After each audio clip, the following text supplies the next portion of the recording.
አርዕስተ ዜና። በኢትዮጵያ ሌብነትና ብልሹ አሰራርን በዘላቂነት ለመቀነስ የሚያስችሉ ተግባራት እየተከናወኑ ከሚገኙበት የአሰራር ለውጥ ዋነኛው የዲጂታል አገልግሎት ነው።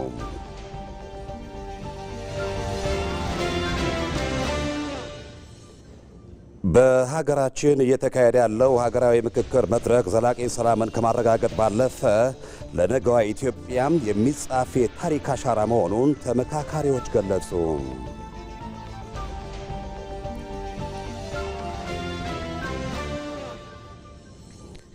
ከምግብ ጥገኝነት ወደ ላኪነት የተደረገው ሽግግር ኢትዮጵያ ከውጭ ኃይሎች የሚሰነዘርባትን የምግብ ፖለቲካ ጫና የምትመክትበት አቅም ፈጥሮላታል።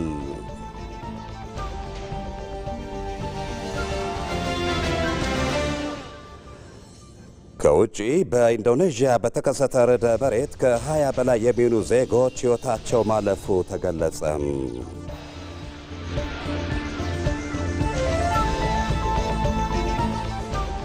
ጤና ይስጥልን እንደምንላችኋል። ከኢትዮጵያ ቴሌቪዥን አርዕስተ ዜናዎቹን በማስቀደም የሰዓቱን ዜናዎች ጀምረናል።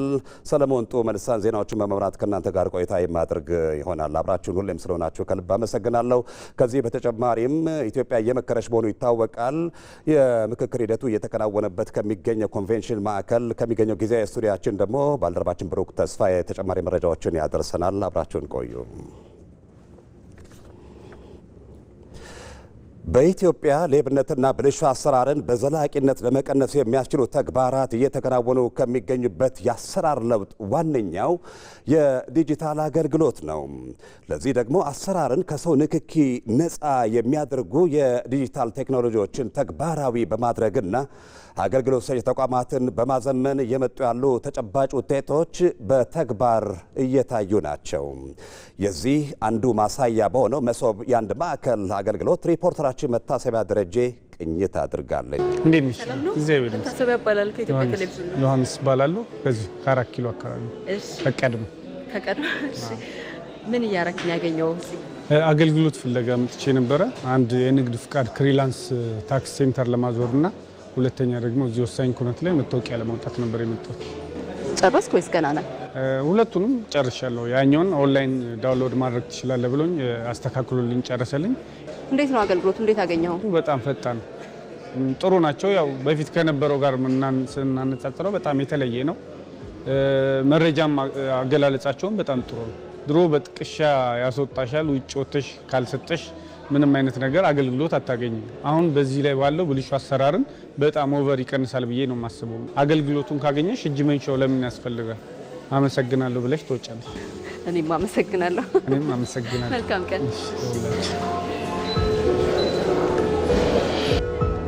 እንዴት ናችሁ? ሰላም ነው? እንዴት ነሽ? ሰላም ነው? ኢትዮጵያ ቴሌቪዥን ላይ መጣሁት። እንዴት ነው አገልግሎት? ሁሉ በጣም ጥሩ ነው፣ እግዚአብሔር ይመስገን። እንትን ነው ያው ቀልጣፋ ነው። መስተንግዶቻቸውም ጽኑ ነው የተቀበለችኝ። ጨርሰሻል ወይስ ገና ነሽ? ኦልሞስት ጨርሻለሁ። አሁን የመጣው 30 ደቂቃ ምናምን ነው። ቶሎ ነው የሚያልቀው። ቀልጣፋ ነው አገልግሎታቸውና ንግስቷን በጣም ጥሩ ነች። በፈገግታ የተቀበለችኝ። ምን አይነት አገልግሎት አገኘሽ? እኔ እኩልና ነው ለሰው እኩልና ለመስጠት ነበረ። በጣም አመሰግናለሁ። እግዚአብሔር ይባርክልኝ። እሺ፣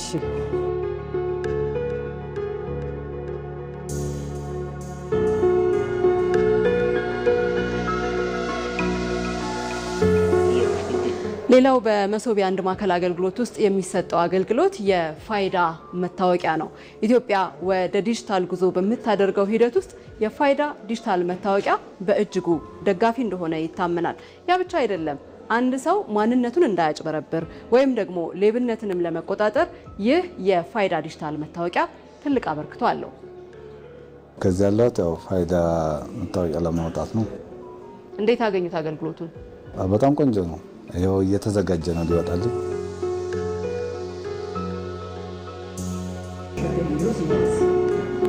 እዚህ ፊት ለፊቴ ያለው ክፍል ደግሞ የአሽከርካሪና ተሽከርካሪ ጉዳዮችን እንዲሁም ደግሞ ሌሎች አገልግሎቶችን በዚህ በመሶብ የአንድ ማዕከል ውስጥ የሚሰጥ የአገልግሎት ክፍል ነው። እዚህ ቦታ ላይ ታዲያ ክፍያ የሚከፈለው ከገንዘብ ንክኪ ነፃ በሆነ ወይም ደግሞ ዲጂታል በሆነ አማራጭ ብቻ ነው። ያ ማለት ብልሹ የሆኑ አሰራሮች እንዳይፈጠሩ የራሱ የሆነ አስተዋጽኦ ይኖረዋል።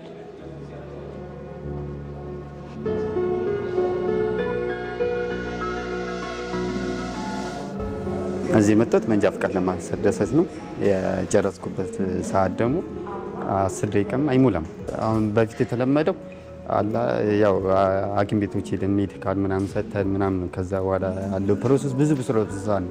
አሁን ግን ያ ነገር ቀርቶ በቃ ባጭር ሰዓት ያው ሰዓትን በሳይፈጅ ለስራም ለምንም አሪፍ ነው። ክፍያ በስልክ ነው እና አሪፍ ነው።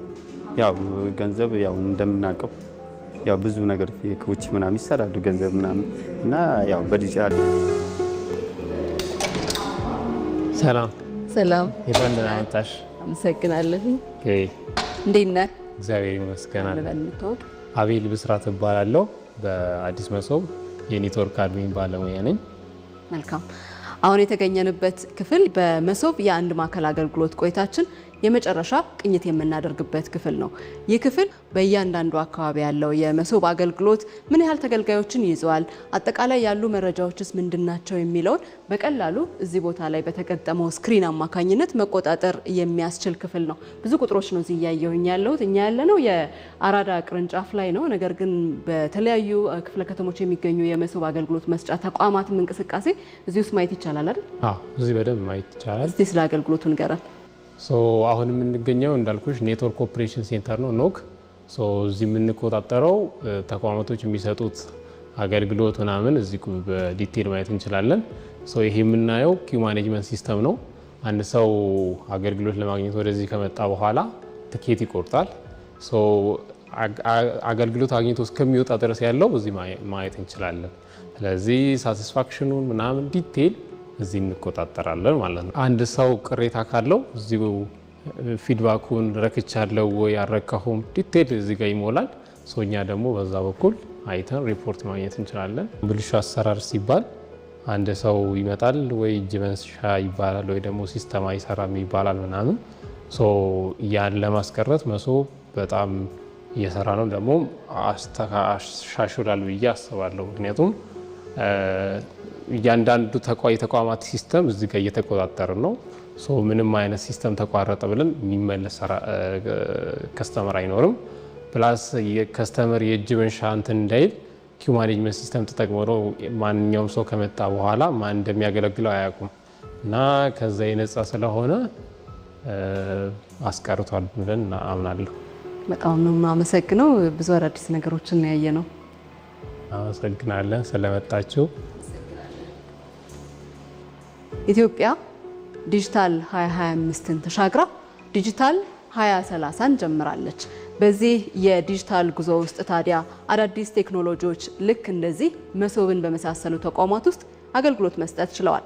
እነዚህ ዘመናዊነትን የተላበሱ በቴክኖሎጂ የታገዙ አገልግሎቶች ታዲያ የኢትዮጵያን የዲጂታል ጉዞ ከማፋጠንም በተጨማሪ ብልሹ የሆኑ አሰራሮችን ለመዋጋት እንዲሁም ደግሞ ሌብነትንም ስፍራ ለማሳጣት ትልቅ ድርሻን እየተወጡ ይገኛሉ። ለበርካታ ዓመታት የሕዝብ የምሬት ምንጭ የነበሩ ስር የሰደዱ የሀገር ጠንቅ የሆኑ የሌብነት ልምምዶችን ለማጥፋት የመደመር መንግስት ገና በስልጣኑ መጀመሪያ ነበር ቃል የገባው። በሌብነት የተዘፈቁ አካላትን ሲታገል ከዚህ ቀደም የማይነኩ ተደርገው ይታዩ የነበሩ አካላትን ሳይቀር ለሕግ ማቅረቡ ትልቅ ትርጉም ሰጥቶታል። ቶማስ ኃይሉ በኢትዮጵያ የዘመናት ታሪክ ውስጥ ሙስና ተራ ወንጀል ብቻ ሳይሆን ተቋማትን ያናወጠ የህዝብን አብሮነት የፈተነና በሚሊዮኖች የሚቆጠሩ ዜጎችን እንባ ያፈሰሰ የስርዓት በሽታ ሆኖ ቆይቷል። እጅግ አሳሳቢ በሆነ መልኩም የቀጠለው ሌብነት ከግለሰቦች ስግብግብነት አልፎ በተቋማት ሰንሰለትም የታሰረም ነበር። በተለይም የመንግስት ስልጣን ህዝብ የማገልገል ዓላማውን ስቶም ሀብት የማከማቻና የቡድን ጥቅም ማስጠበቂያ መሳሪያም ሆኖ አገልግሏል። የፖለቲካ ጥበቃ ያላቸው አካላት ተጠያቂነት በሌለበት ሁኔታ ግዙፍ የመንግስት ፕሮጀክቶችን ሲዘርፉም ተስተውለዋል። ይህ ደግሞ ህገወጥ የገንዘብ ዝውውር፣ የግብር ስወራ፣ በጨረታዎች ላይ የሚፈጸም ከፍተኛ የመንግስት ሀብት ማባከንና የኮንትሮባንድ ንግድን የመሳሰሉ አገሪቱን ከባድ የውጭ ምንዛሬ እጥረት ውስጥም ከተዋታል። በእርግጥ ይህ የዝርፊያ ሰንሰለት የከተማ መሬት ዘረፋና የሊዝ ስርዓቱን ያላግባብ መጠቀምም ለጥቂት የስልጣን ባለቤቶችና አጃቢዎቻቸው መበልጸጊያም ሲሆን ድሃው ዜጋ ግን አንገቱን ቀና ማድረግ እንዳይችልም አድርጎታል። ብዙ የፖለቲካ ኃይሎች በንድፈ ሐሳብ ስለ ጸረ ሙስና ትግል አዘውትረው ይሰብካሉ። በወረቀት ላይም ውብ ፖሊሶችንም ይቀርጻሉ። ነገር ግን ወደ መሬት አውርዶ በተግባር መተግበር ሲጀምር እጅግ ከባድና ብዙ ዋጋ የሚያስከፍል ፈተና ነው። ለበርካታ ዓመታት ህብረተሰቡ በአገልግሎት አሰጣጥ መጓተት፣ በስልጣን አላግባብ መጠቀምና በህገወጥ ጥቅማ ጥቅም ሳቢያ ከፍተኛ ምሬት ውስጥ መግባቱን ከግምት ውስጥ ያስገባው የመደመር መንግስት ይህንን የዜጎችና የሀገር ጠንቅ የሆነ ልምምድን ለማጥፋት ገና በስልጣኑ መጀመሪያ ነበር ቃል የገባውም። ስለሆነም በማህበረሰቡ ውስጥ ለረጅም ዘመናት አጀንዳ ሆኖ የቆየው የሌብነት የጉቦናም የመልካም አስተዳደር እጦትን ለማጥፋት በቁርጠኝነት ትኩረት ሰጥቶም ወደ ተግባር መገባቱ ትልቅ የፖለቲካና የመንግስት ድል ሊባልለት የሚገባ ታሪካዊ ምዕራፍ ነው። ሌብነት ኢትዮጵያ ውስጥ የመንግስት የሚለው ጉዳይ ቆይቶ የጋራ ባህል እየሆነ መጥቷል። ሰዎች ሰርቀው ህንፃ ቢገነቡ ጥፋት እንዳጠፉ ሳይሆን እንደበለጡ እንደላቁ የሚያስብ ማህበረሰብ ሰፊ ነው። አሁን ግን እንደ አንድ ትልቅ ስብራት ልክ እንደ ልመናው አይተን በምዕራፍ ከፍለን እየሰራንበት ያለ ጉዳይ እንደሆነና ህዝቡም ተባባሪ እንዲሆን ሌቦች ማጋለጥ፣ አለመተባበር፣ ታክሲም ትሁን ቦታዋ በትንሽ ያልታመነ በትልቅ አይታመንም። መንግስት ይህንን ህዝባዊ ምሬት አድበስብሶ ለማለፍ ሳይሞክር እንደ ዋና የፖለቲካ አጀንዳ አንስቶ ማጽዳት መጀመሩም የፖለቲካ አርቆ አስተዋይነቱንና የህዝብን ድምፅ የመስማት ዝግጁነቱን በግልጽም ያሳያል። በሙስናና በሌብነት የተዘፈቁ አካላትን ሲታገል ከዚህ ቀደም የማይነኩ ተደርገው ይታዩ የነበሩ ከፍተኛ የሥራ ኃላፊዎችና የመንግስት ባለሥልጣናት ሳይቀር ለህግ ማቅረቡ ትልቅ ትርጉም ተሰጥቶት ከሰሞኑ እንኳን ከፍተኛ የሥራ ኃላፊዎች ላይ የተወሰደው እርምጃም የዚህ አንዱ ማሳያ ተደርጎ ሊቀርብ የሚችል ነው። በእርግጥ ይህ አካሄድ ህግ በሁሉ ላይ ይሰራል የሚለው መርህም ከመግለጽም በላይ በንግግር ብቻ ሳይሆን በፊት የሚታይ የነበረውን የቁርጠኝነት ችግሩን ለመቅረፍ መነሳቱን የሚያሳይ ነው። ቀይ መስመር ያልነውን ሌብነት ቀይ ምንጣፍ አድርገውታል። ቀይ ምንጣፍ አድርገው በነፃነት የሚንሸራሸሩበት ሰዎች እየተፈጠሩ ሄደዋል። ምክንያቱም ሙስና በገንዘብ ቁጥር ብቻ የሚለካ ባለመሆኑ በሰዎች ህይወት ላይ የሚያደርሰው ጠባሳ የከፋ ያደርጓል። በተለይ ለትምህርት፣ ለጤና፣ ለንጹህ ውሃናም ለመሰረተ ልማቶች መዋል የነበረበትን ቢሊዮኖች የሚቆጠሩ የሀገር ሀብት ወደ ግለሰብ ኪስ በመግባቱም የዜጎችን መሰረታዊ ኑሮ ጥያቄ ሳይመልሱ ቀርተዋል። ህገወጥ ደላሎች ገበያውን በመቆጣጠራቸው የተነሳ ደግሞ ሰራተኛውና ድሃው ህብረተሰብ ዕለት ተዕለት የሚበላው እንጀራ ማግኘት ፈታኝ ሆኖበትም ኖሯል።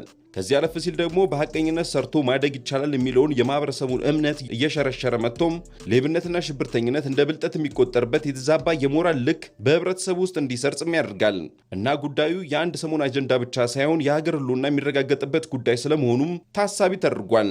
በአንድ ሙስና ወንጀል ዙሪያ ብዙ የጥቅም ትስስር የሚፈጥሩ አይደለም ሀገር ውስጥ ከሀገር ውጭም የሚኖሩ ጥቅም የሚጋሩ ሌቦች ሊኖሩ ይችላሉ ማለት ነው። ዘመቻ አይደለም። እኛ እያጠናን ማስረጃ እያገኘን ማስረጃው በተገኘ ቁጥር እየተጣሩ የፍርድ ውሳኔ ሲሰጥ ደግሞ ወንጀለኛ መሆናቸው እየተረጋገጠ የሚሄድ ነው። የጉቦና የሌብነት አሰራሮችን በማስወገድ ተቋማት ለዜጎች የሚገባቸውን ፍትሐዊ፣ ፈጣንና ግልጽ አገልግሎት እንዲሰጡ ማድረግ የሀገር የኢኮኖሚ እድገትና ማህበራዊ ሰላምን አስተማማኝ አድርጓል። ህዝቡ መንግስት ላይ የነበረውን ቅሬታ በትክክለኛው መንገድ በመለየት የሚወሰዱ እርምጃዎች በመንግስትና በህዝብ መካከል ያለውን ትስስር ይበልጥም ያጠናክሯል። ስለዚህም ቀድሞ የተጀመረው የሌብነትና ጉቦን የማጽዳት ዘመቻም ተራ የጽዳት ዘመቻ ብቻ ሳይሆን የህዝቡን አደራ የመወጣትና የመልካም አስተዳደር የማስፈን ታሪካዊ የፖለቲካ ድል ነው የሚባለውም ለዚህ ነው። መንግስት ያሳየው ይህ የለውጥ ፍላጎትና ቁርጠኝነት ከቀጠለም ኢትዮጵያ ከዚህ ቀደም የገጠሟትን ፈተናዎች እንዳሸነፈች ሁሉ ይህኛውንም የሌብነት ሰንሰለትን ሰብራም ፍትሐዊና የበለጸገች ሀገር መገንባቷ የማይቀር ሀቅ ይሆናል። ምክንያቱም ኢትዮጵያ ከገጠማት ፈተና ለመውጣት ሀቀኝነትን እንደ ብሔራዊ መሰረት መቀበል ግድ ይላል። ሙስና መዋጋት ማለት የነገዋን የበለጸገችውን እንዲሁም ፍትሐዊ የሆነችውን ኢትዮጵያን ለመገንባት የሚደረገው የህልውና ትግል ነው። ዛሬ የሚወሰዱ ደፋር የጸረ ሙስና እርምጃዎች የነገዋ ኢትዮጵያም እድገት ዋስትናዎች ናቸው። እዚህ ጋር የሀገር ነጻነት የሚረጋገጠው ከውጭ ጠላት ሲጠበቅ ብቻ ሳይሆን ሀገር በቀል ከሆነው የሌብነትና የሙስና ካንሰር ሲጸዳም ጭምር ነው የሚለውን ከግምት ውስጥ ማስገባት ግን ወሳኝ ነው።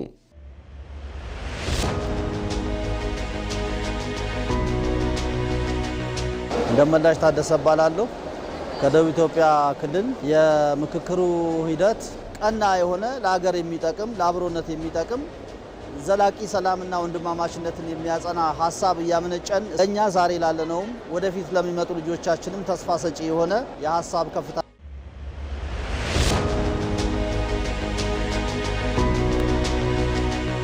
እንደመላሽ ታደሰ እባላለሁ። ከደቡብ ኢትዮጵያ ክልል የምክክሩ ሂደት ቀና የሆነ ለሀገር የሚጠቅም ለአብሮነት የሚጠቅም ዘላቂ ሰላምና ወንድማማችነትን የሚያጸና ሀሳብ እያመነጨን እኛ ዛሬ ላለነውም ወደፊት ለሚመጡ ልጆቻችንም ተስፋ ሰጪ የሆነ የሀሳብ ከፍታ ላይ ደርሰናል ብዬ ነው የማስበው። ስሜ መርድ ገብረስላሴ ከትግራይ መቀሌ ከተማ ነው የመጣሁት። አባይ አብረን እንደደለደል ነው። አሁንም ኢትዮጵያ ወደ ሰላም ሁላችን እጅና ጓንት ሆነን በሰላም እንድንጥር ነው መመኘው። ኢትዮጵያ የመከረች ነው። የምክክር ሂደቱ ከሚከናወንበት ኮንቬንሽን ማዕከል ጊዜያዊ ስቱዲያችን ተጨማሪ መረጃዎችን ሊያደርሰን ባልደረባችን ብሩክ ተስፋዬ በቀጥታ መስመር ላይ ነው። እንደምንላል መቀጠል ይቻላል ብሩክ። አመሰግናለሁ ሰለሞን ጡመለሳን። ብሩክ ተስፋዬ ከዚህ ከአዲስ ዓለም አቀፍ ኮንቬንሽን ሴንተር ሀገራዊ ምክክርን የተመለከቱ ዘገባዎችን ከኢቢሲ ጊዜያዊ ስቱዲዮ በቀጥታ ወደ እናንተ የማደርስ ይሆናል። አብራችሁ እንድትቆዩ በአክብሮት ጋብዛለሁ። በቀዳሚነት በኢትዮጵያ እየተካሄደ የሚገኘው ሀገራዊ ምክክር ወደ መጨረሻው ምዕራፍ ላይ ደርሷል። የኢትዮጵያ ሰላም የማይዋጥላቸው አንዳንዶች አጀንዳዎችን በመምዘዝ ስለ ምክክሩ ሂደት ህዝብን ለማሳሳት አሉታዊ እንቅስቃሴዎች ላይ ተጠምደዋል። በምክክሩ የቀረቡ አጀንዳዎች በኢትዮጵያ ባለፉት ዘመናት የነበረውን የልዩነት አጥር አፍርሶ ነገዋ ያማረና ልጆቿ የተግባቡባትን ሀገር የመፍጠር ራዕይን የያዘ ነው። ወንዶሰን አፈወርቅ ዝርዝር አለው። ኢትዮጵያውያን የቆየውንና ዘላቂ መፍትሄ ያላመጣውን የጠመንጃ ባህል በቃን ብለው በሰለጠነ መንገድ ስለ ሀገራቸው የወደፊት እድል ለመማከር በተነሱበት ወቅት ከሰላም ጋር የተጣሉ አካላት ሂደቱን ለማጣጣል ያልፈነቀሉት ድንጋይ አልነበረም። እነዚህ አካላት ይህ እውን ሊሆን አይችልም የሚል የፌዝ አመለካከታቸውን በመስበክ ምክክሩ ገና ሳይጀመር እንደሚከሽፍና ፍሬ እንደማያፈራ በሙሉ እምነት ይናገሩ ነበር። ሆኖም ግን ያ ሁሉ ተስፋ የማስቆረጥ ጥረትና አሉታዊ አመለካከት በኢትዮጵያውያን ቁርጠኝነት ተሰብሯል። ዛሬ ላይ ያ ሁሉ እንቅፋት ታልፎ ኢትዮጵያውያን በታሪካዊው ሀገራዊ ምክክር ጉባኤ ላይ በነጻነት እየተሳተፉ በሀገራቸው መጻኢ ዕድልና እጣ ፈንታ ላይ በጥበብና በትዕግስት እየመከሩ ይገኛል። በእንዲህ አይነቱ ሰፊ ውይይትም በበርካታ መሰረታዊና ሀገራዊ ጉዳዮች ላይ የጋራ መግባባቶች እየተፈጠሩም ይገኛሉ። ቀደም ሲል የምክክሩን ሂደት በፍጹም ተጠራጣሪነትና በነቀፌታ ሲመለከቱ ከነበሩት መካከል ገሚሶቹ የሂደቱን አወንታዊነት በመረዳት አሁን ላይ የምክክሩ አካል ሆነዋል። ከወንድም እህቶቻቸው ጋር በመቀመጥም ስለ ሀገራቸው ብሩህ መጻኢ ጊዜም እየመከሩ ነው። አሁን በኢትዮጵያ እየተካሄደ የሚገኘው ሀገራዊ ምክክር ወደ መጨረሻው ምዕራፍ ላይ መድረሱ ትልቅ ሀገራዊ ስኬት ነው። ሂደቱን ሲያጣጥሉ የቆዩ አንዳንዶች ያ ሲከሽፍባቸው፣ አሁን ደግሞ የምክክሩን ውጤት አስቀድመው መደምደሚያ በመስጠትና ህዝብን ለማሳሳት በመሞከር ኢትዮጵያውያንን እርስ በርስ የሚያጋጩ አሉታዊ እንቅስቃሴዎች ላይ ተጠምደው ይታያሉ። እነዚህ ወገኖች ያልገባቸው ነገር ቢኖር በምክክሩ የሚነሳው እያንዳንዱ ጉዳይ የኢትዮጵያ ጉዳይ ነው። የሚመከረውም ለኢትዮጵያ፣ ስለ ኢትዮጵያ፣ በኢትዮጵያውያን ነው። ምክክሩ በኢትዮጵያ ምድር ባለፉት ዘመናት የነበረውን የልዩነት አጥር አፍርሶ ነገዋ ያማረ ልጆቿ የተግባቡባትን ሀገር የመፍጠር ነው። ሀሳብ ከእያንዳንዳችን ወጥቷል። ያ ሀሳብ ደግሞ ቀስ በቀስ ወደ ተግባር ይቀየርና ሁላችንም ተግባብተን ሰላማዊና አንድ የምታደርገንን ኢትዮጵያ እንፈጥራለን ብለን እናስባለን። ሀገራችንን በውስጥ ያለባትን የውስጥ ችግር መነሻ አድርገው የውጭ ጠላቶቻችን ጭምር ያንን መግቢያ በመፍጠር የሚረባረቡበትን አይነት መንገድ ጭምር ያጠርንበት ያስወገድንበት ያንን መንገድ ጭምር ዛሬ ያንን የተፈጠረውን ክፍተት ጭምር የዘጋንበት ምዕራፍ ነው ማለት እችላለሁ። በምክክሩ የቀረቡ አጀንዳዎች ኢትዮጵያን በጽኑ መሰረት ላይ ለመገንባት ታሪካዊ ስብራቶችን ለማከምና የሀገሪቱን ሕልውና ለማጽናት የሚያስችሉ መሰረታዊ ጉዳዮች ናቸው። የምክክሩ ዋና ትኩረትም በአንድ ውስን ጉዳይ ላይ ብቻ የመታጠር ሳይሆን አጠቃላይ ስለ ኢትዮጵያ የወደፊት እጣ ፈንታና የጋራ እሴቶች በሰፊው መምከርና መግባባት ላይ መድረስ ነው። ነገር ግን በአንዳንዶች ሀገራዊ ምክክሩን ትርጉም በሌላቸው ጥቃቅን ጉዳዮች በመወጠር ዋናውንና ሀገራዊ ዓላማውን እንዲስት ለማድረግ የሚደረግ እኩይ እንቅስቃሴ ይስተዋላል። ይህ አይነቱ አካሄድ ከእውነተኛ ሀገር ወዳድነትና ለጋራ ጥቅም ከማሰብ የመነጨ አለመሆኑን ሂደቱ ያሳያል። ሀገራዊ ምክክሩን ከዋናው መስመር ለማስወጣት የሚደረገው ጥረት ህዝብን ወደ አንድነት ከማምጣት ይልቅ ልዩነቶችን በማስፋት ሀገርን የመጉዳትና ታሪካዊ ዕድሉን የማክሸፍ ተልዕኮንም የያዘ ነው። ሆኖም ግን አስቀድሞ በምክክሩ ጅማሩ ላይ የነበሩ ሴራዎችን ያከሸፉት ከአራቱም ማዕዘናት የመጡ የኢትዮጵያ ልጆች ዳግም ድልን እየተጎናጸፉ ኢትዮጵያንም የምክክሩ አሸናፊ እያደረጉ ነው። እኔ ወጣት ነኝ። በሀገሬ ላይ መጥፎ ነገር ሲከሰት ማየት አልፈልግም። የምፈልገው ልማት ነው። ለዚህ ደግሞ ምክክሩ መፍትሄ ያመጣል የሚል ተስፋ አለኝ።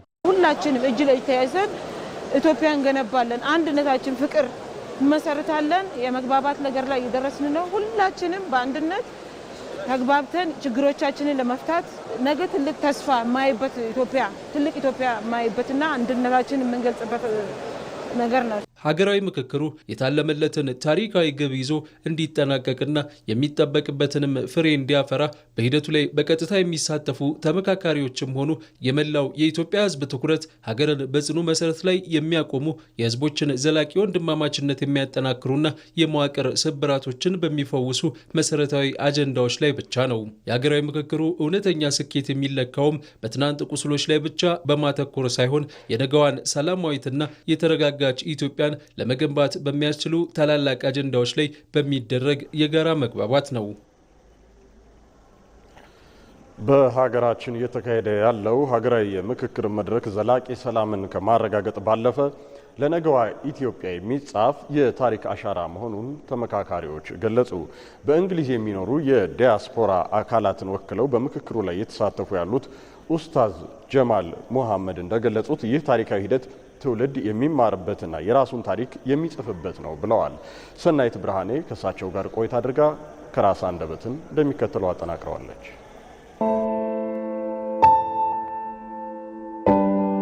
ስሜ ኡስታዝ ሙክታር ጀማል መሐመድ እባላለሁ። የመጣሁት ከዩናይትድ ኪንግደም እንግሊዝ ነው።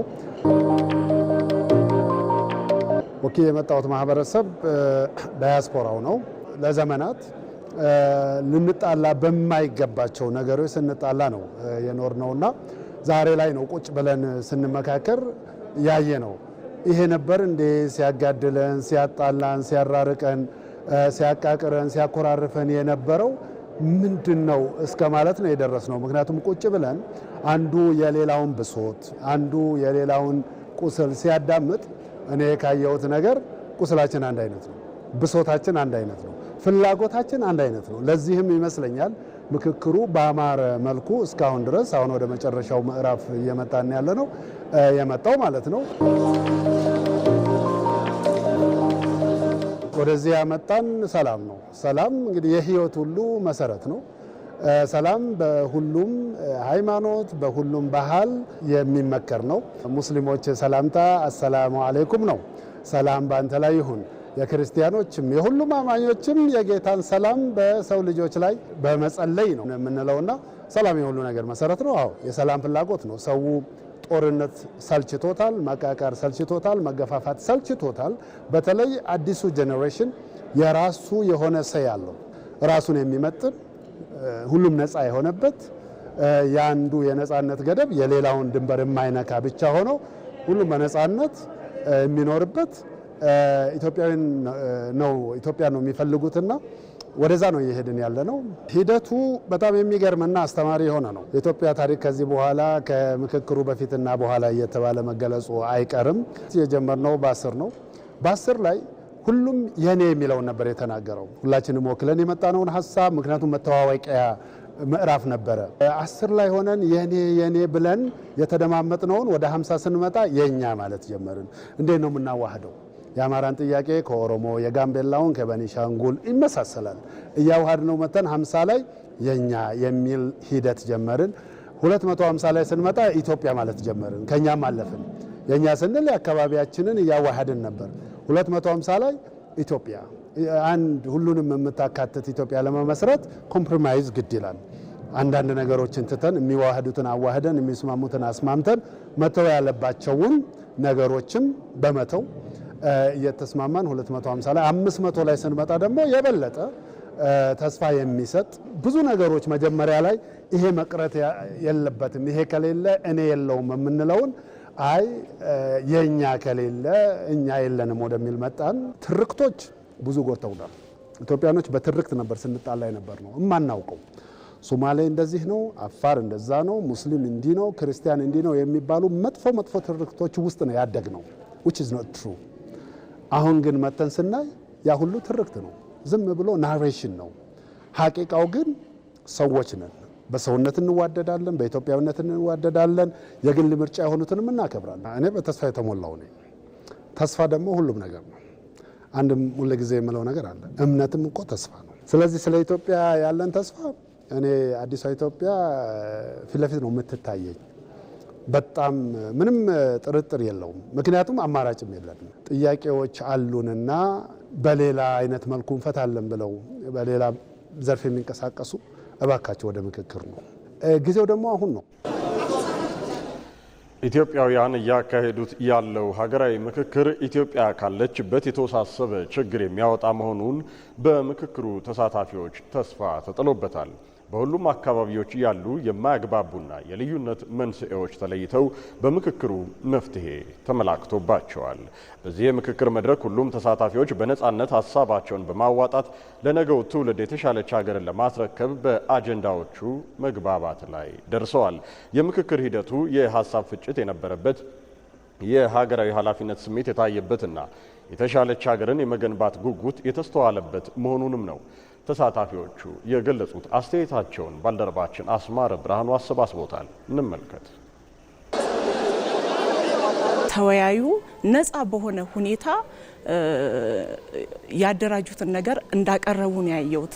የቀረቡ አጀንዳዎች ላይ ደግሞ በጣም ደስ በሚል በቃ የዜጎች ዲሞክራሲያዊ የሆነ መብታቸው ተጠብቆ እና ደግሞ የሚናገሩትን ነገር እያንዳንዱ ብሔር ማለት ነው የራሱ የሚፈልገውን ነገር በሃይማኖትም ቢሆን በባህል ቢሆን በቋንቋ ቢሆን በየትኛውም አኗኗሩ ላይ ያለውን ነገር ችግሩን የሚፈልገው መብቱን ጠቅላላ እንዲከበርለት የጠየቀውን ሁሉ በአንድ ላይ ተጠናክሮ ነው የቀረበው። ምንም ነገር እንዲ ጫና ተደርጓል የሚባል ነገር ምንም አላየውም። እኔ በጣም ነው እግዚአብሔርን ያመሰገንኩት። ትላንት እንደው በጣም ስደሰት ነው ከዚህ ይርኩኝ እና እግዚአብሔር ይመስገን እስካሁን ድረስ ምንም ነገር ከየትኛውም ቦታ ላይ ጫና የተደረገ ነገር የለም። ደስ በሚል ሁኔታ ነው ያው እየቀጠልን ያለ ነው። ችግሮቻችንን በደንብ ተመልክቶልናል። መፍትሄ ሀሳቦች ደግሞ እንዴት እንደሚመጡ እኛ መፍትሄዎችም እንደሆን ነው የምለው።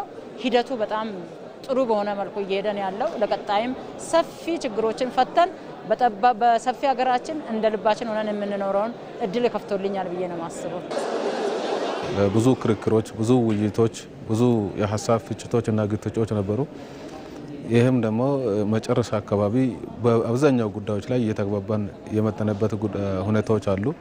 ስለዚህ ሂደቱ ፍጹም ዲሞክራሲያዊ፣ ፍጹም አካታች በሆነ መንገድ ነው ውይይቱ የተጀመረው። እስካሁን ያለው ሂደት አካታች፣ ፍትሃዊ በሆነ መንገድ፣ ተሳታፊ በሆነ መንገድ፣ ዲሞክራሲያዊ በሆነ መንገድ ውይይት ተካሂደዋል።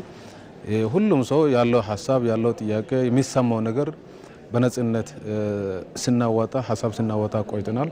መጨረሻ አካባቢ እያንዳንዱ አጀንዳዎች ላይ እየተግባባን ከብዙ ፍጭትና ሀሳብ ግጭት በኋላ እየተግባባን የመጠንበት ሁኔታ ነው ያለው ማለት ነው። ከተወያየንባቸው የመንግስት አወቃቀርን በተመለከተ የፌዴራል ከተሞችንም በተመለከተ የዲሞክራሲ ስርዓት የሙስናና የሰላም መልካም አስተዳደር ጉዳዮች በዝርዝር አይተናል ማለት ነው። እነዛ ጉዳዮች ውስጥ ችግር የፈጠርነውም እኛው ነን፣ ችግር የምንፈታውም ደግሞ እኛ ነን የሚል የመፍትሄ ሀሳብ አቅርበን ያንን ለመንግስት የምናቀርብ የመፍትሄ ሀሳቦች ናቸው። ዛሬ ደግሞ አሁን እየተወያየን ያለ ነው 500 ቴማቲክ ግሩፖች የስራ ቡድኖች 15 ተወጣተን የተግባባንባቸውን ቀምረን አንድ ቴክስት ወይም ደግሞ አንድ የመፍትሄ ሀሳብን የያዘ መጽሐፍ ለማዘጋጀት እየተወያየንበት ነው ያለ ነው። የኢትዮጵያ ሀገራዊ ምክክር ጉባኤ ሰላማዊ አማራጭን ያስቀደመ አካሄድን ባህል የማድረግ ልምድ እንዲጎለብት መሰረትን የሚጥል ነው። ላለፉት ቀናት በአዲስ አበባ ሲካሄድ በቆየው ዋናው ጉባኤ በሁሉም አጀንዳዎች ላይ የተደረሰው መግባባት የኢትዮጵያ የአዲስ ምዕራፍ ጉዞን የሚያረጋግጥ ነው። ሚካኤል ገዙ በዚሁ ዙሪያ ተከታዩን አሰናድተዋል። በዛፍ ጥላ ስር ተሰባስቦ ለችግሮች መፍትሄ ማበጀት በኢትዮጵያ ምድር ዛሬም እየተኖረበት ያለ እሴት ነው። እንደዚህ አይነት ሀገር በቀል እውቀቶች በጋራ በመኖር ሂደት ውስጥ ሰላማዊ ጉርብትና እንዲኖር ከዚያ ሲያልፍም ማህበረሰባዊ አንድነት እንዲጠበቅ የሚያደርጉ ናቸው። እንደ አካባቢያችን ማንኛውም ችግር ሲገጥመን እዚሁ ዋርካ ስር ተሰባስበን ነው የምንፈታው። የቤተሰብም ሆነ የጎረቤት እርስ በርስ ችግር ሲገጥመን እዚሁ ሰላም እናወርዳለን። ይሄ አሁን የጀመርነው ሳይሆን ከአባቶቻችን የወረስነው ነው። ያለ ምክክር አብሮ መኖር አይቻልም። ምክክር ለሁሉ ነገር በጣም አስፈላጊ ነው። ምክክር በችግር ጊዜ ብቻ ሳይሆን መልካም ነገሮችን ለማጽናት ቋሚ ልምድ መሆን ያለበት ጉዳይ ነው። በጎ ነገሮችን ለማስቀጠልና ላለመግባባት ምክንያት የሆኑ ጉዳዮች ውለው አድረው የግጭት ምንጭ እንዳይሆኑ ምክክር የመፍትሄው ቁልፍ ነው። መመካከሩ ለብዙ ነገር ይጠቅማል። በጦርነት አይደለም የሚፈታው አንድ ነገር፣ በአፈሙዝ አይደለም፣ በጥይት አይደለም። እንዲህ ተመካክረው ነው አገሪቷን ሰላም ማድረግ የምንችለው። አካባቢያችን ሰላም የሚሆነው አገራችን ሰላም የሚሆነው እንዲህ ህብረተሰቡ ቁጭ ብለው ተወያይተው መጥፎን ነገር ወደ ኋላ በማስቀረት ጥሩን በማስቀደም እንዲህ ከተመካከርን ምንም አይነት ውከት እንዳይፈጠር፣ ምንም አይነት ጦርነት እንዳይካሄድ ይህ መመካከር ጥሩ ሚና ይጫወታል። ምክክር ችላ በተባለባቸው በቀደሙት ዓመታት ሀገርን ወደ ኋላ ያስቀሩ የትውልድ ህይወትን የቀጠፉ አጋጣሚዎች የኢትዮጵያ ታሪክ አካል ሆነው አልፈዋል። የኢትዮጵያ ሀገራዊ ምክክር ጉባኤ ይህንን የታሪክ ስብራት በመጠገን አዲስ የፖለቲካ ባህል የሚያመጣ ታሪካዊ ክስተት ነው። ባለመመካከራችን የተነሳ ብዙ የተጎዳንባቸው ነገሮች አሉ። ሀገራችን አሁን የጦርነት የእሳት ማገዶ ሆና የነበረችው ምክክር ባለመኖሩ ነው። ጦርነት የሚባል ነገር ከእንግዲህ በኋላ በሀገራችን መሮናል። እኛ ለልጆቻችን ጦርነትን አናሳልፍም። ኢትዮጵያ እንደ አንድ ብሔረሰብ ልዩነታችን እንዳለ ሆኖ አንድነታችን አንድ ሆነን ሀገራችንን በአንድነት ተመካክረን ማጽናት፣ ለልማት ማብቃት፣ ልጆቻችንን ጥሩ ልማት ያለበት እድገት ያለበትን ቦታ ለማድረስ ምክክር ወሳኝነት አለው። የኢትዮጵያ ሀገራዊ ምክክር ጉባኤ በጋራ ጉዳዮች ላይ ሰላማዊ አማራጭን ያስቀደመ አካሄድ ባህል የማድረግ ልምድ እንዲጎለብት መሰረት የሚጥል ነው። ጥሩ መሰረት ላይ እንደምትራመድ ነው የሚታይ። ምክንያቱም በዚህ መመካከር የሚመጣው ጥሩ ፍሬ ነው የሚመጣው ብዬ ነው የሚገምተው። መመካከሩ ጥሩ ፋይዳ አለው። ወደፊትም ጥሩ አገር እንድትሆን ጥሩ ልማታዊ ኢትዮጵያችን ጥሩ ልማታዊ ኢትዮጵያ እንድትሆን ይረዳናል፣ ይጠቅመናል ብዬ ነው። የተመካከረ ሰው ከቤት ጀምሮ ቤተሰቦቹን፣ አካባቢውን፣ ጎረቤቱን፣ ህብረተሰቡን፣ ቀበሌውን፣ ወረዳውን እስከ ሀገር አቀፍ ደረጃ የተመካከረ ነገር ነው የሚያንጸነው። ጽናት የሚኖረው ለእድገት መሰረቱ፣ ለልማት መሰረቱ፣ አገርን አንድ አድርጎ ለማጽናት መሰረቱ ምክክር ነው። ላለፉት ቀናት በአዲስ አበባ ሲካሄድ በቆየው ዋናው ጉባኤ በሁሉም አጀንዳዎች ላይ የተደረሰው መግባባት የኢትዮጵያን የአዲስ ምዕራፍ ጉዞ የሚያረጋግጥ ነው። ክቡራን ተመልካቾቻችን ሀገራዊ ምክክር እየተካሄደበት ካለው ከአዲስ ዓለም አቀፍ ኮንቬንሽን የኢቢሲ ጊዜያዊ ስቱዲዮ ሀገራዊ ምክክርን የተመለከቱ ዜናዎቻችን እነዚህ ነበሩ። ከመላው የስቱዲዮ የስርጭትና የካሜራ ባለሙያዎች ጋር በመሆን ዜናዎቹን ወደ እናንተ ያደረስኩት ብሩክ ተስፋዬ ነበርኩኝ። ወደ ዋናው ስቱዲዮ ሰለሞን ጥሩ መለሳን ይጠብቃችኋል። ሰለሞን፣ ወደ አንተን የአየር ሰዓቱን አስረክባለሁ። አመሰግናለሁ ብሩክ ተስፋዬ። መልካም ጊዜ።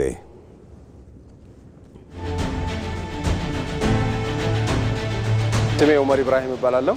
የመጣሁት ከአፋር ክልል ነው። ካለመግባባት ከጠብ ከጦርነት ወደ መግባባት ወደ አንድ ጠረጴዛ ላይ ቁጭ ብሎ መወያየት አዲስቷን ኢትዮጵያ ነው የሚያሳየው። የመነጋገር ባህሎቻችንን እናዳብራለን። አዳማ ቲምባዬ እባላለሁ። ከደቡብ ኢትዮጵያ ክልል ነው የመጣሁት። እኔ እስካሁን የመጣንበት ጥሩ ነው። ከዚህ በኋላም በተሻለ ደረጃ ኢትዮጵያን የሚያሻግሩ የጋራ የሆኑ ምክር ሀሳቦችን አቅርበን እንሄዳለን የሚል ሀሳብ ነው ያለው። ስሜ ሳሙኤል ሽመልስ ይባላል። ከኦሮሚያ ክልል ነው የመጣሁት። ወጣት ነጋዴዎችን ወክዬ ነው የመጣሁት። አሁን ያየሁት በቃ ግልጸኝነት ያለበት ለወደፊትም ብሩህ ኢትዮጵያዊን የሚያቀነቅን ምክክር ነው ብዬ አስባለሁ። የአየራድ በለጠ የባህር ዳር ማህበረሰብ ተወካይ። ተስማምተን ተነጋግረን ተመካክረን እርስ በርሳችን አንዳችን በአንዳችን ጫማ ውስጥ ሆነን አጠበናቸው እነዛ ልዩነቶቻችንን ተስማምተን ተፈራርመናል።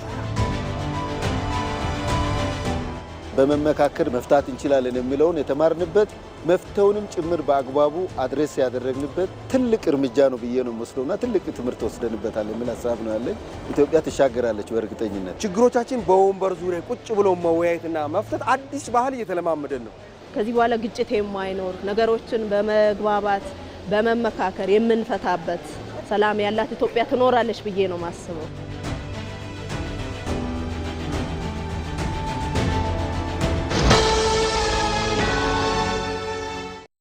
ባንክ።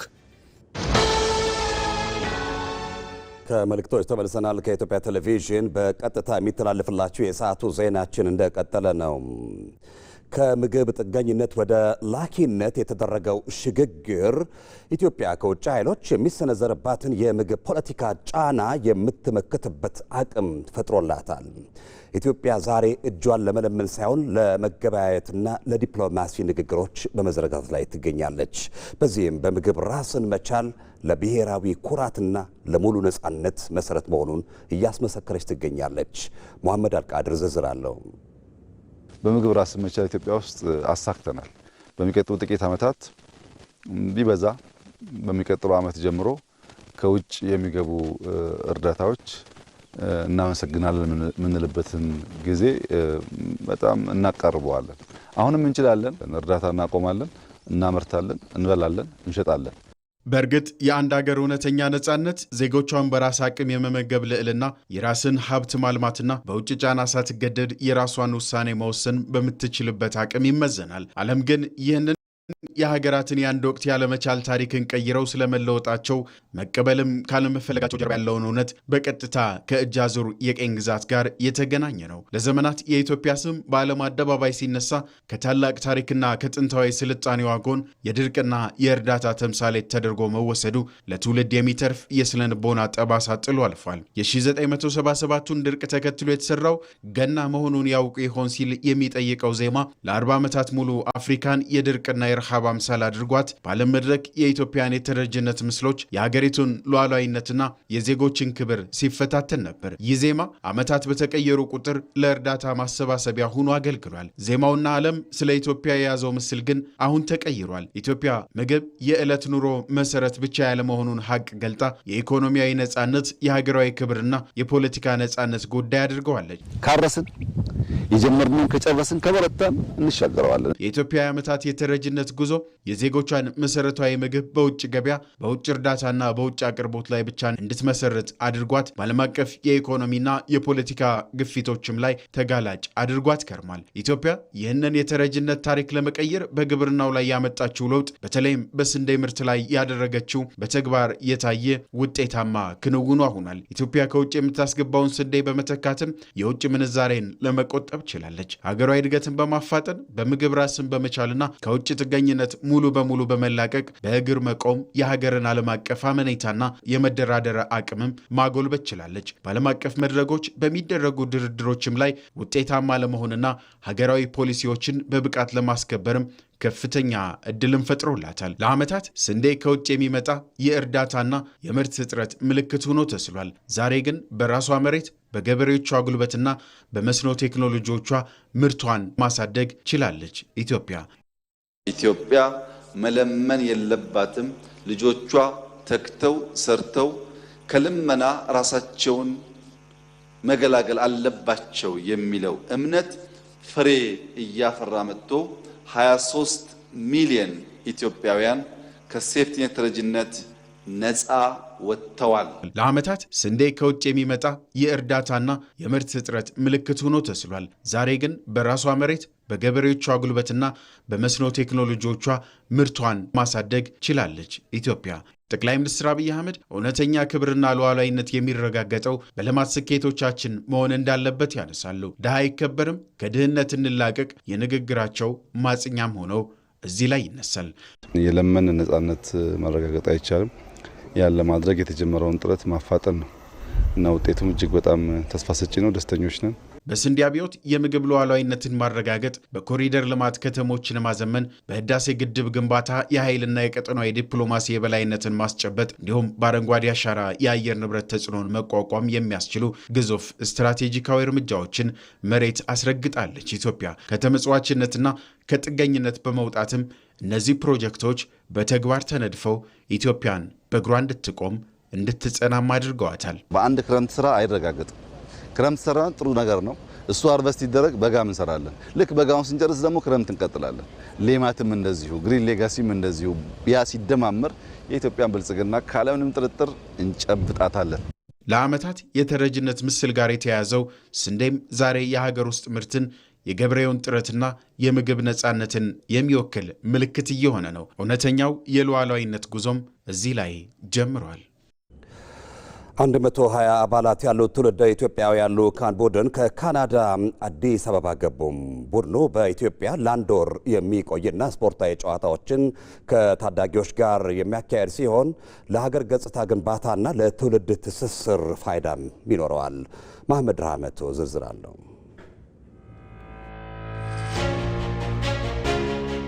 የኢትዮጵያ ገጽታ ከለውጡ ወዲህ በእጅጉ እየተቀየረ ይገኛል። የመደመር መንግስት ሁለንተናዊ የልማት ስራዎችን በመከወን ገጽታ ግንባታ ላይ የሚታይ ለውጥ ማምጣት ችሏል። የአንደኛው ትውልደ ኢትዮጵያውያን በተለያዩ ጊዜያት ኢትዮጵያን በመጎብኘት ገጽታዋ መቀየሩን ሲናገሩ መደመጡ የሚታወስ ነው። ዛሬ ደግሞ 120 አባላት ያሉት የሁለተኛው ትውልደ ኢትዮጵያውያን ቡድን ከካናዳ አዲስ አበባ ገብቷል።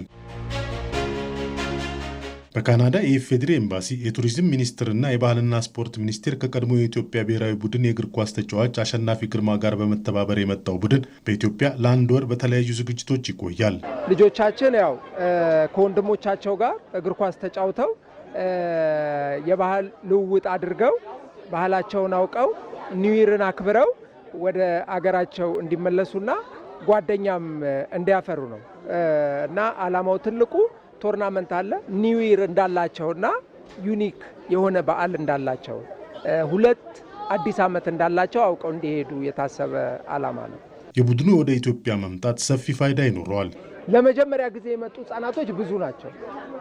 ወላጆችም በዚህ በኳሱ ምክንያት ከ10 ዓመት በላይ ቆይተው በዚህ በኳሱ ምክንያት የመጡ ወላጆችም አሉና ትልቅ ፋይዳ ነው ያለው የሚል እምነት አለኝና ዓለም ዋንጫ ላይ ዘንድሮ እንደተመለከተ ነው አይታችሁ እንደሆነ በትውልድ የዘር ሀረግ ያላቸው ተጫዋቾች ብዙ ጥቅም ሲሰጡ ነበረ እና ትውልደ ኢትዮጵያውያኖች ለሀገራቸው መጥተው እንዲጫወቱ በር የሚከፍት ነገር ነው። ይሄ እዛ ሄደው ሀገራቸውን ያዩትን ነገር ካናዳ ላይ መጥተው ለልጆች በያሁን ቀጣይ ስንሄድ ትምህርት የሚከፈተበት ሲዝን ነው። ስለዚህ ያዩትን ነገር ሄደው ለክፍል አብሮ ለሚማሩ ልጆች የተለያዩ መልእክቶችን ያዩትን ነገሮች ያስተላልፋሉ ስለ ሀገራቸው ማለት ነው። ከካናዳ የመጡት ታዳጊዎች በቆይታቸው የኢትዮጵያን ባህል የበለጠ በመረዳት ወደ ሀገራቸው ሲመለሱ ለሌሎች ለማሳወቅ እንደሚጥሩ ይናገራሉ።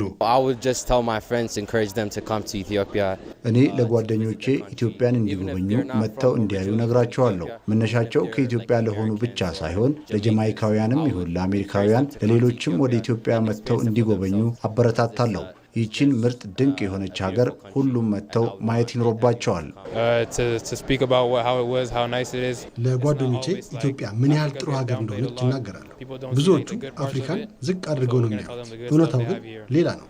ይህንንም አስረዳቸዋል። አብረዋቸው የመጡ ወላጆችም ይህ ጉዞ ልጆቹ ከወገኖቻቸው ጋር ያላቸውን ትስስር ለማጠናከርና ለኢትዮጵያ ገጽታ ግንባታ አጋዥ ነው ብለዋል። እና ዋናው የመጣንበት ምክንያት ያው የልጆቹን ከባህላችን ጋር ለማስተሳሰር ባህላቸውን እንዲያውቁ አገሪቱን ለመቀበል እንግዳ ዝግጁ ሆኗል ለማሳየትና እንደውም እነሱ በጣም ደስ ብሏቸዋል፣ ኤክሳይትድ ሆነዋል። በአካል መገኘትና በውጭ ሆነ እንትናው አንድ አይነት አይደለም። በአካል ሆነ ደግሞ ስትመጣ ሞል ኢንተረስቲንግ አለው። ብዙ ነገሮችን የማታውቃቸውን ነገሮች ደግሞ ዲስከቨር ታደርጋለህ።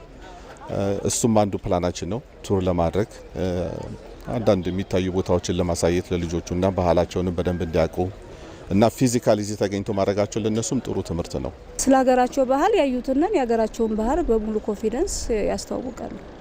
የሁለተኛው ትውልደ ኢትዮጵያውያኑ በቆይታቸው የተለያዩ አካባቢዎችን እንደሚጎበኙም ተጠቁሟል።